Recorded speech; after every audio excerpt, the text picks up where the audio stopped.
Es gibt eine Weise zu leben, die noch kaum erkannt ist im gewöhnlichen Alltag des Menschen. Sie besteht darin, dem Leben zu dienen, sich diesem heiligen Strom hinzugeben. Es ist eine Geste, die so nah ist, so einfach, so rein, so tief in deinem eigenen Wesen verwurzelt.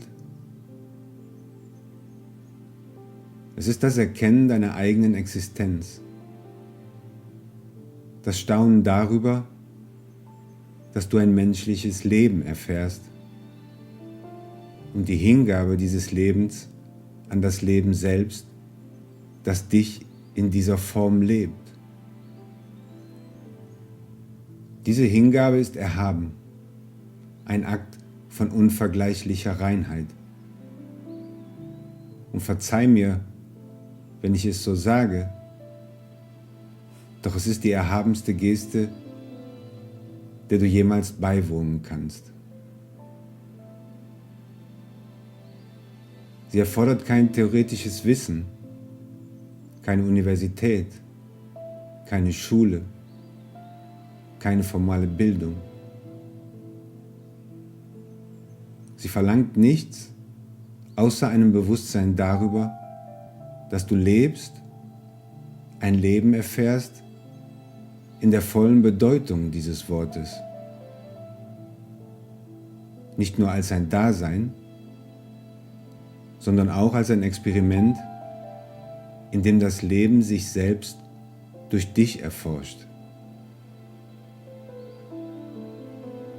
Es gibt Menschen heute in dieser Zeit, die mitten in diesem Experiment, in dieser Entdeckung, was es heißt, ein Mensch zu sein, etwas in sich aufsteigen spüren.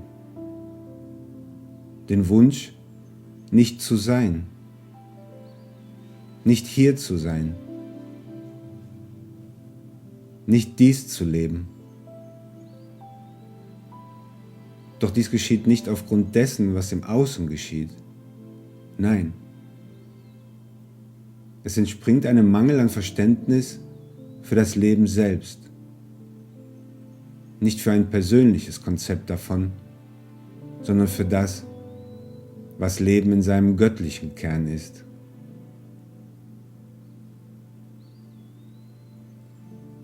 Die meisten Menschen erfahren ein menschliches Leben, ohne zu wissen, was Leben wirklich ist.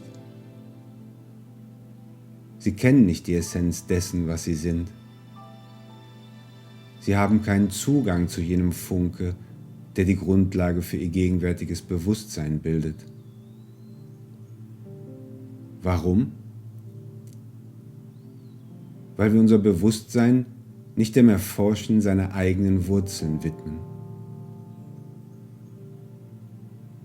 Doch jedes Fundament muss erkannt werden, damit es trägt.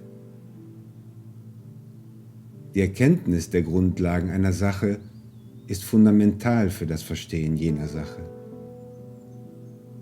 Und dies ist vielleicht die klarste Wahrheit, die ich hier aussprechen kann. Die Fundamente von allem sind grundlegend dafür, dass du es begreifen kannst.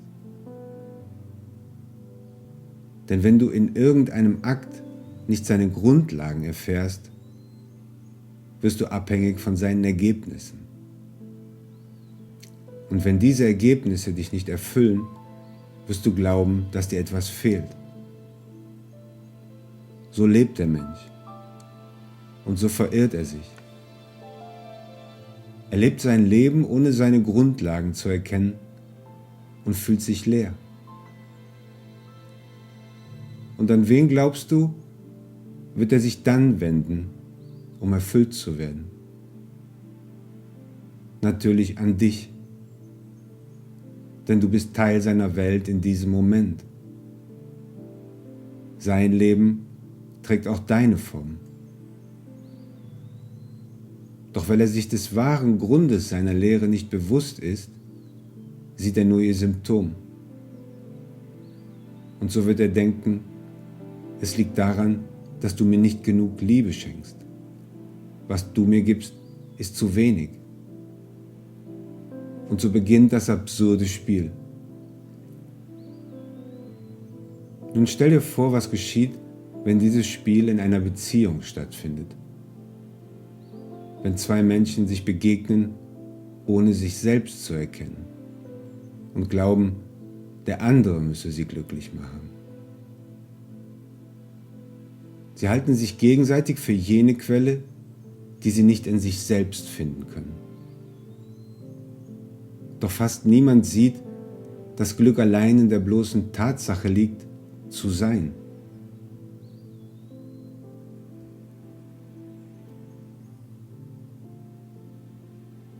Und nun will ich dir eine Wahrheit auf den Tisch legen, die dir die Tür zu einer noch tieferen Erkenntnis öffnet. In deinem Geist lebt und regiert eine leise, aber unerschütterliche Idee. Dass du geboren bist, um etwas Vollkommeneres zu erfahren als das, was du gerade erlebst. Und merkwürdigerweise entspringt diese Idee der Unzufriedenheit. Doch was bedeutet das? Es bedeutet, dass ein lebendiges Wesen, das sich seiner Lebendigkeit nicht bewusst ist, diese nicht genießen kann. Es ist buchstäblich unmöglich. Wenn du am Morgen erwachst und in den Tag trittst, ohne auch nur einen Moment innezuhalten, um wahrhaftig mit dem Leben, das durch dich fließt, in Berührung zu treten, dann bleibt dir die tiefste Dimension deiner eigenen Existenz verborgen. Du musst nicht aufhören, was du tust, denn was du tust, ist ebenfalls ein Ausdruck des Lebens. Selbst das Brot, das du toastest, gehört dazu.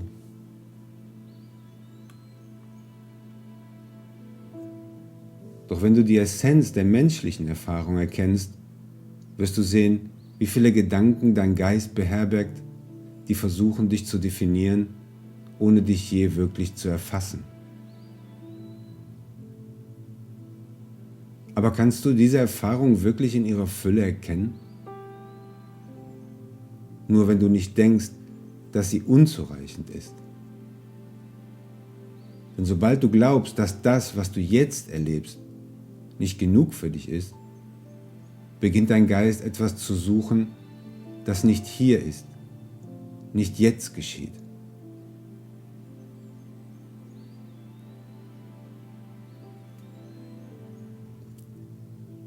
Dieses Lebensgefühl ist erschreckend,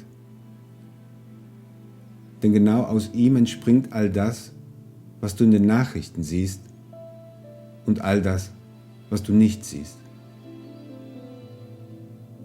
Doch all das sind nur Ausdrucksformen desselben Missverständnisses. Leben, das sich selbst nicht kennt. Menschen, die ihre eigene Essenz nicht verstehen, die nicht einmal wissen, was es bedeutet, Mensch zu sein. Denn Menschsein hat eine Bedeutung. Doch diese ist keine menschliche, sondern eine existenzielle. Wenn du sie nicht kennst, erzählst du dir stattdessen Geschichten. Und ich frage dich, wie viele Geschichten erzählst du dir selbst Tag für Tag? Geschichten, die versuchen, eine innere Leere zu füllen. Eine Leere, die niemals durch Gedanken gefüllt werden kann. Sie kann nur gefüllt werden, indem du dich vollkommen in das fallen lässt, was du bist.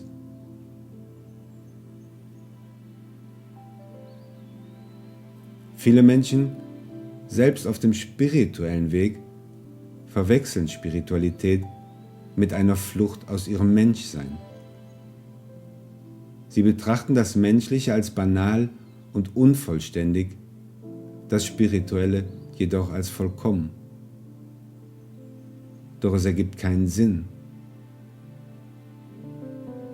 Wie könnte dein bloßes Sein weniger vollkommen sein als das eines anderen Menschen. Denn ja, manche Menschen messen ihre Spiritualität in Vorträgen oder in Büchern, Kursen und Zeremonien, als wäre sie ein Sammlerstück, das in Listen geführt werden könnte. Doch nichts, absolut nichts, was du jemals getan hast, kann dich auf diesen Moment vorbereiten. Keiner deiner vergangenen Erfahrungen kann dir helfen, das Jetzt zu leben. Erkennst du diese große Wahrheit? Das Wahre, das Edle, ist nicht das Festhalten am Vergangenen, sondern das volle Eintauchen in diesen gegenwärtigen Moment. Und doch, wenn wir den Mut haben, dies zu tun, wenn wir wahrhaft in das Jetzt eintreten, werden wir eines sofort erkennen. Wir wissen nicht, wie man diesen Moment wirklich lebt. Und hier beginnt die menschliche Unwissenheit, sich zu offenbaren.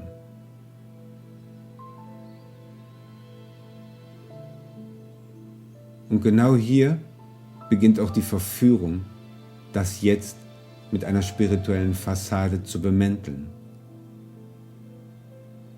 Damit niemand sieht, dass wir nicht wissen, wie man diesen Moment wirklich lebt.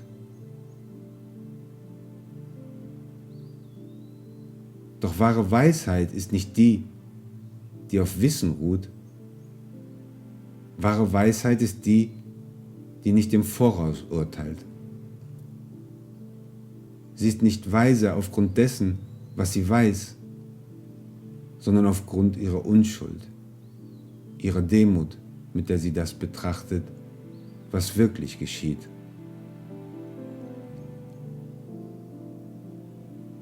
Wie könnte wahres Wissen außerhalb des Jetzt existieren? Wie könnte Weisheit in einer Erinnerung leben?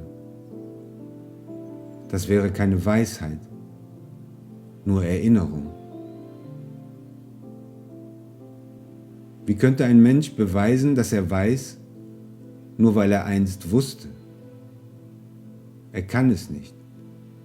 Null. Und so nutzen wir unseren Geist, dieses wunderbare Werkzeug, das uns Bewusstsein verleiht, das uns ermöglicht, in einem Körper zu existieren, der geschaffen ist, um das Selbst in sich selbst zu erkennen. Doch wenn wir die Grundlagen nicht kennen, wissen wir nicht, wie wir ihn nutzen und noch weniger, wie wir ihn pflegen. Wenn du die Fundamente des Lebens nicht kennst, wie kannst du dann wissen, wie du deine eigene Erfahrung bewahren sollst? Wenn du die Grundlagen des Lebens nicht kennst, wirst du dich unweigerlich als mangelhaft empfinden. Und wenn du dich als mangelhaft empfindest, wirst du von deinem Körper verlangen, dass er eine innere Leere fühlt.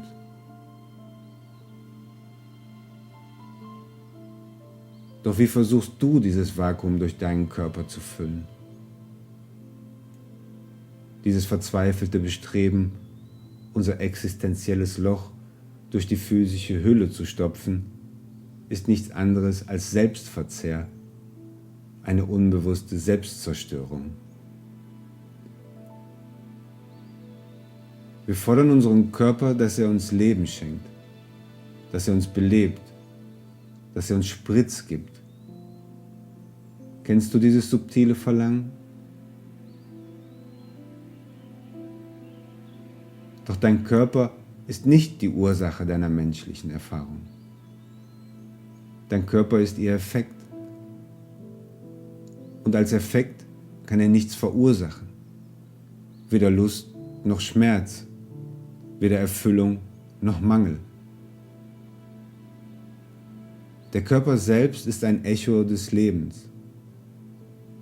Es ist das Leben, das dich in Fülle trägt. Es ist das Leben, das dich Freude empfinden lässt. Es ist das Leben selbst, das dich manchmal auch Unbehagen spüren lässt. Tritt ein in deinen Körper. Tritt ein, vollständig. Hast du bemerkt, wie du voll und ganz in ihn eintauchst? Wie nichts fehlt, während du es tust? Doch wir sind es gewohnt, die Realität aus einem Blickwinkel des Mangels zu betrachten. Wir messen das Leben mit einem linearen Maßstab, der ihm gar nicht entspricht. Aber das Leben selbst kennt keinen Mangel. Es kennt keine Leerstellen. Es kennt keinen Verlust an Fülle. Schau in den Wald im Winter. Manche sagen, wie traurig. Es gibt keine Blätter, keine Blumen, die Tiere sind verschwunden, alles scheint leer. Doch du sagst, der Wald ist nicht leer, er ist erfüllt von Winter. Der Winter ist keine Abwesenheit von Leben, er ist eine vollkommene Form des Seins. So auch in deinen Beziehungen. Ach, du hast meine Beziehung noch nicht gesehen, sagst du. Aber ich sage dir, deine Beziehung ist erfüllt von Beziehung. Und vielleicht auch erfüllt von Urteilen über das, was eine Beziehung sein sollte. Von Vorstellungen darüber, wie der andere sein sollte. Von Erwartungen darüber, wie er oder sie sich zu verhalten haben. Und du hoffst insgeheim, dass es irgendwann kommt. Doch eines Tages wirst du an deine Grenze stoßen. Du kannst nicht mehr. Was ist los? Viele brechen an diesem Punkt die Beziehung ab. Sie denken, es geht nicht mehr. Wir passen nicht zusammen. Doch das ist nicht wahr. Zwei Wesen, die sich begegnen, erschaffen ein Ereignis von solcher Größe, dass es nicht mit einer Mangelmentalität erfasst werden kann. Wenn du mit einer mentalen Brille des Mangels in eine Beziehung gehst, kannst du nicht erkennen, was wirklich geschieht. Denn eine Mangelmentalität sucht nicht nach Wahrheit, sie sucht nach dem, was ihr fehlt. Aber Wahrheit ist kein Mangel, sie ist kein Bedürfnis, sie ist immer da. Sollten wir also nicht unsere Reise dorthin beginnen, wo die Essenz unseres Seins verborgen liegt? Denn dort und nur dort entspringt alles andere. Kannst du es dir vorstellen? 24 Stunden vollkommener, ungefilterter Erfahrung deines eigenen Lebens? 24 Stunden voller Fülle?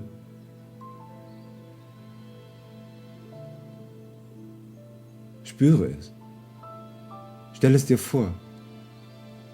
24 Stunden, in denen du nichts vom Leben forderst.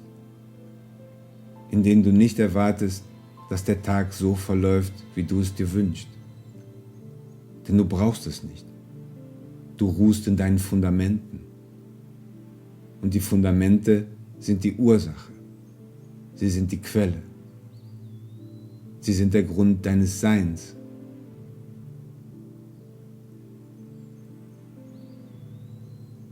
Wenn du in deiner wahren Existenz lebst, gibt es nichts mehr, das du erklären oder rechtfertigen müsstest. Du musst niemanden überzeugen, warum dein Leben so ist, wie es ist. Denn du bist im Fundament verankert. Und wenn du in deinem Fundament ruhst, erkennst du, auch der andere lebt in seinem, selbst wenn er es noch nicht bemerkt hat. Und so beginnst du, dein Leben in Beziehung zu anderen nicht aus einem Mangel herauszuführen, sondern aus der tiefen Erkenntnis heraus, dass ihr euch in euren Fundamenten begegnet.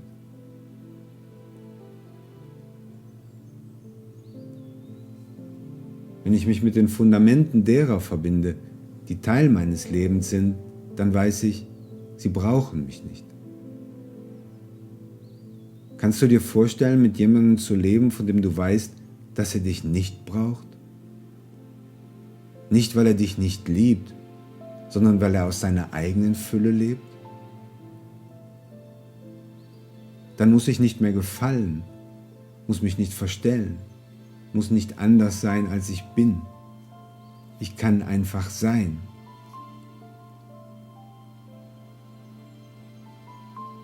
Stell dir vor, ich wäre in diesem Moment in vollkommener Fülle. Dann bräuchte ich nicht zu tun, was ich gerade tue. Und weil ich es nicht brauche, bin ich frei, es zu tun. Und weil ich frei bin, kann ich es in reinster Wahrheit tun, ohne dass du mich verstehen, respektieren oder anhören musst. Kannst du das fühlen? Ich dürfte sagen, was auch immer ich sagen will. Ich dürfte mich in jedem Moment in meiner eigenen Wahrheit ausdrücken. Und was würde ich dann sagen?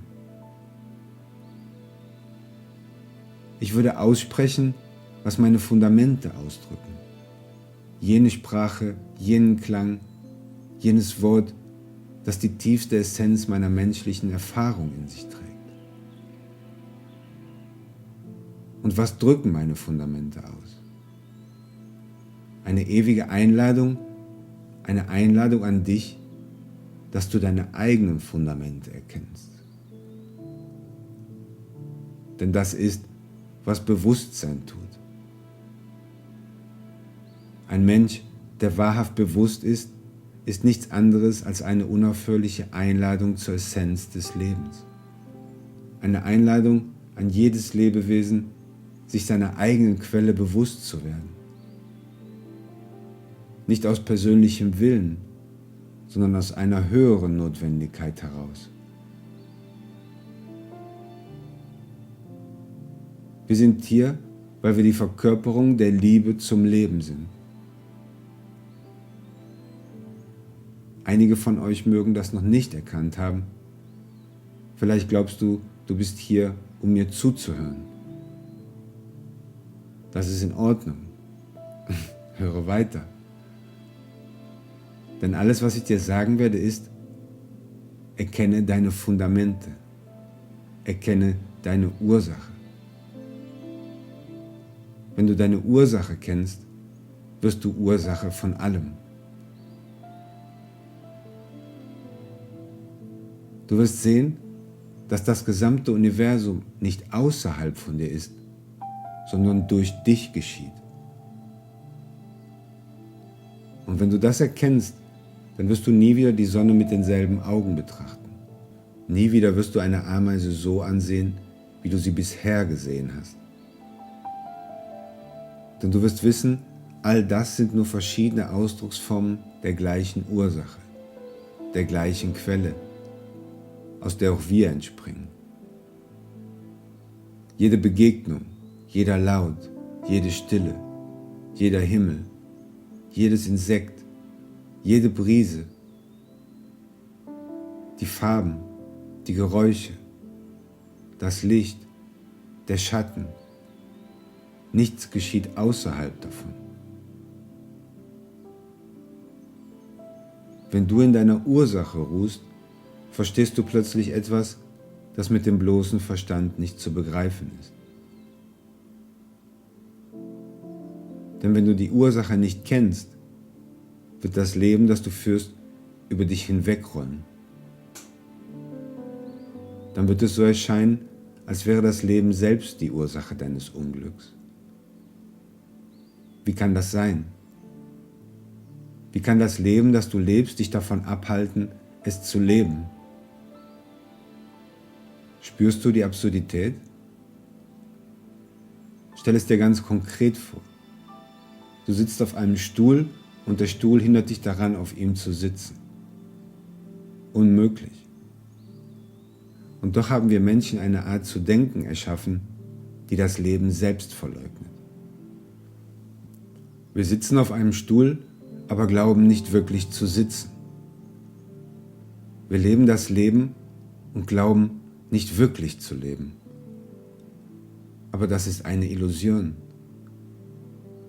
Die Wahrheit ist, Du bist bereits vollständig. Erkenne deine Ursache. Ruhe in deiner Quelle. Und du wirst nie wieder anders leben wollen. Bewusstsein lässt dich erkennen, wer du bist, was du fühlst, was du denkst, wie du die Welt wahrnimmst, was du begehrst, was dich ängstigt. Also sei bewusst. Und wenn du diesen Schritt tust, wenn du dem Bewusstsein erlaubst, zu bezeugen und Botschafter der Einheit zu sein, dann erkennt sich das Bewusstsein selbst. Jedes Mal, wenn du jemanden ansiehst, wirst du es sehen. Das bedeutet, dass du das Zentrum deines Lebens entthronst und das Bewusstsein selbst zur Mitte deines Seins erhebst. Die Liebe, lieben, die Liebe spüren. Die Liebe ist die Ursache, nicht die Wirkung. Du kannst dich nicht geliebt fühlen, weil jemand anders die Ursache dafür wäre. Jedes Mal, wenn du erwartest, dass jemand dich liebt, platzierst du die Liebe an einem Ort, der ihr nicht entspricht. Dann wird die Liebe, die Ursache ist, zu einer bloßen Idee in deinem Kopf. Eine Idee, die sich dann in die Form eines Menschen pressen will, der dich lieben soll.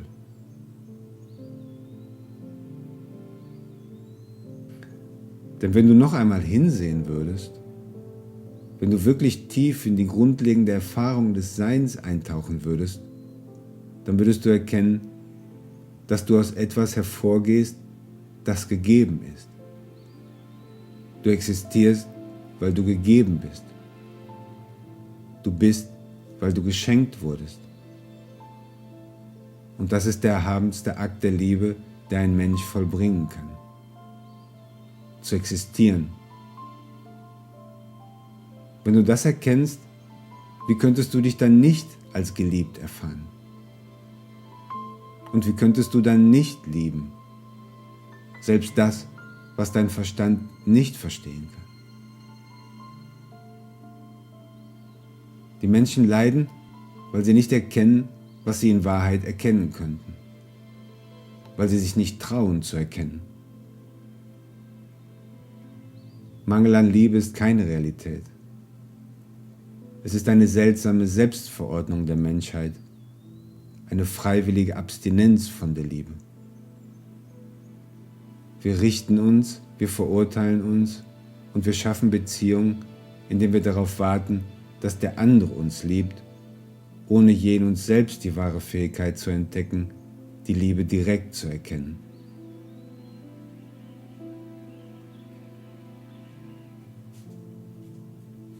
Du hast die Fähigkeit, die Liebe selbst zu erkennen. Wann wirst du es tun? Wann?